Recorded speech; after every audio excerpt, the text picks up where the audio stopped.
very rare for us to get a guy during fight week, and especially a guy like this, a champion, a fighter on this level. This Saturday, of course, Brendan Loughnane, Marlon Moraes, regular season opener for the PFL live in Las Vegas. And we are now joined, of course, by Brendan Loughnane. It's good to see you, brother. How you doing? Hey, thanks for having me. It's about time, fellas.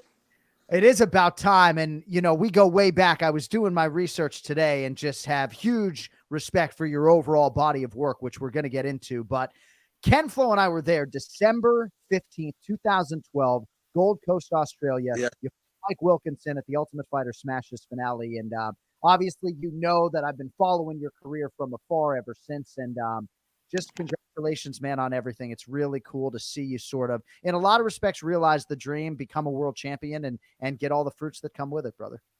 I'm glad you brought that up because I was hoping you guys didn't forget that you actually did commentate together on my first UFC fight.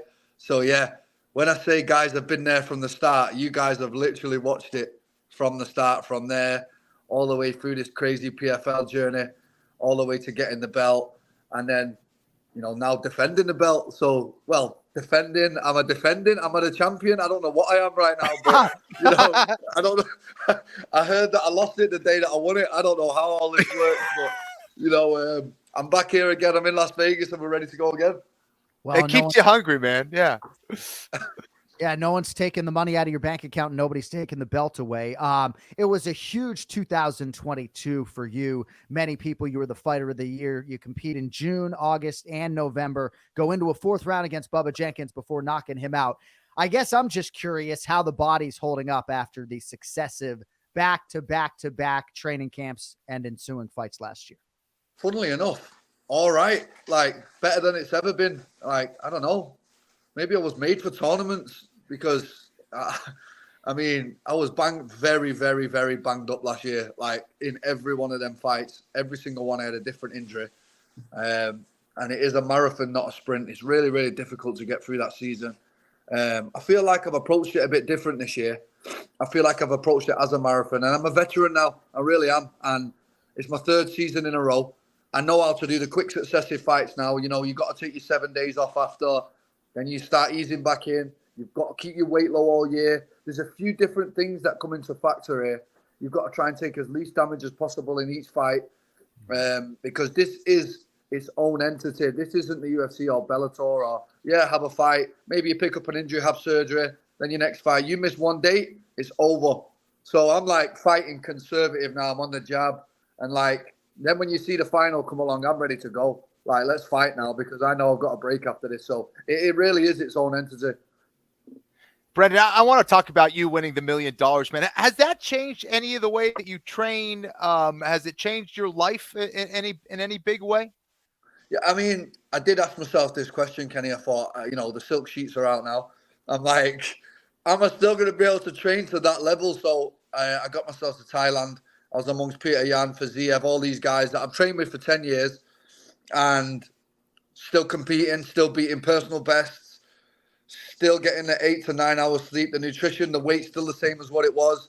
I just feel like, yeah, my story's not written yet. Like, the money's in the bank now, the belt's on the side, but Marlon, all these other guys that I want to secure my legacy. So when it's over, it's really over. And I'm like, I beat this guy, that guy, that guy. And if you look at the run that I've been on, beating Shaman, Tyler Diamond, Chris Wade, Bubba Jenkins, and to add Marlon to that, it's going to be a great little streak that I'm on.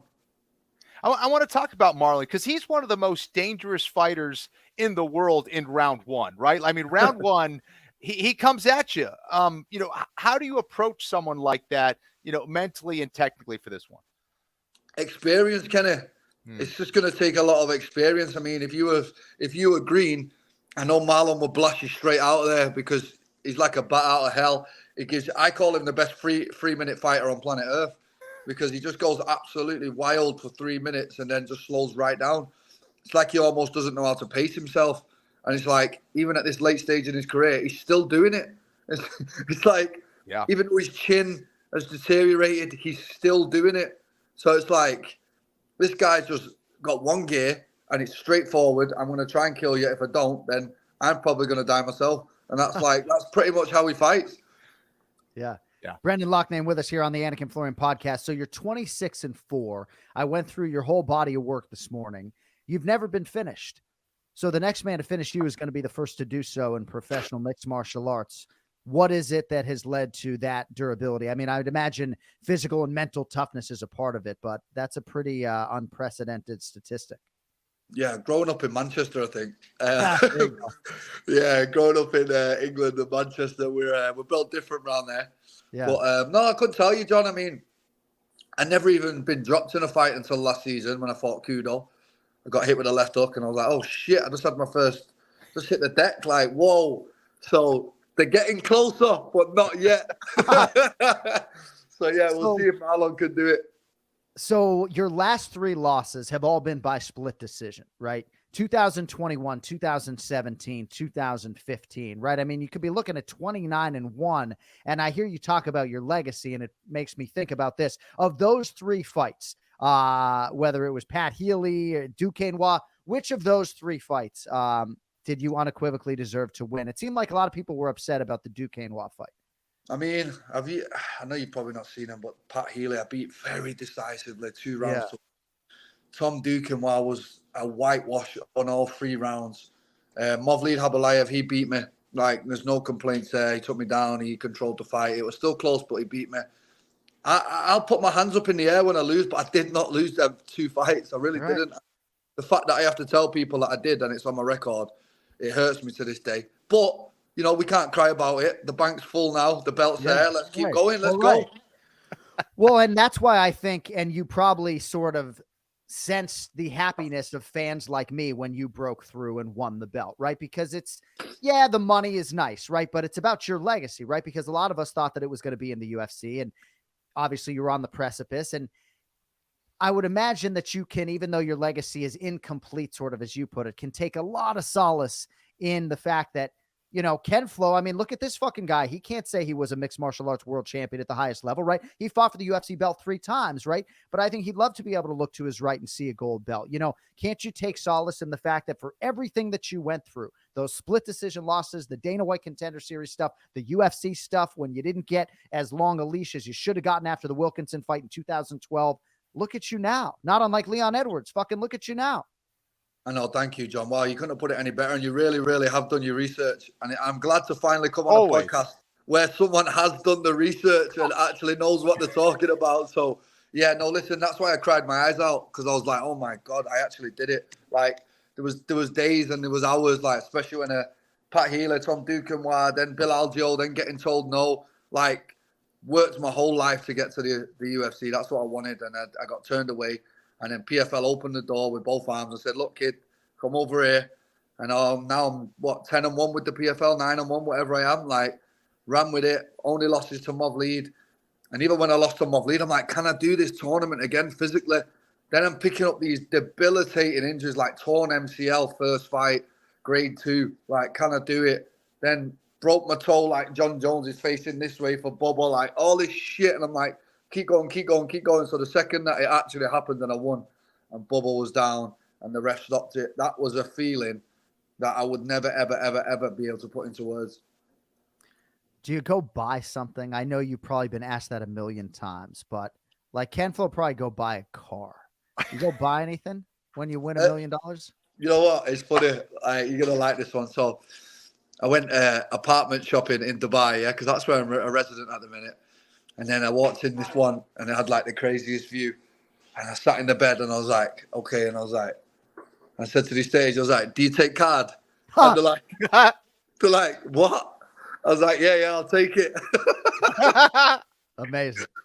So, that's awesome, man. Yeah, I'd say that was the big purchase. So yeah, I'm really happy. I can't wait to get back to it. Oh, I bet. You got to send me some pictures. I got to see these pictures, Brendan, when I'm out in Vegas. I got to see this thing.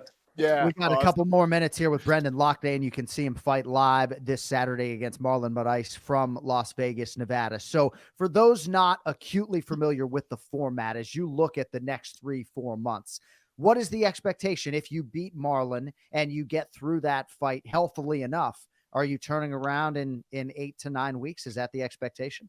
Yeah, June 8th is the second fight. That's already been released, so we can talk about that one. That's in Atlanta.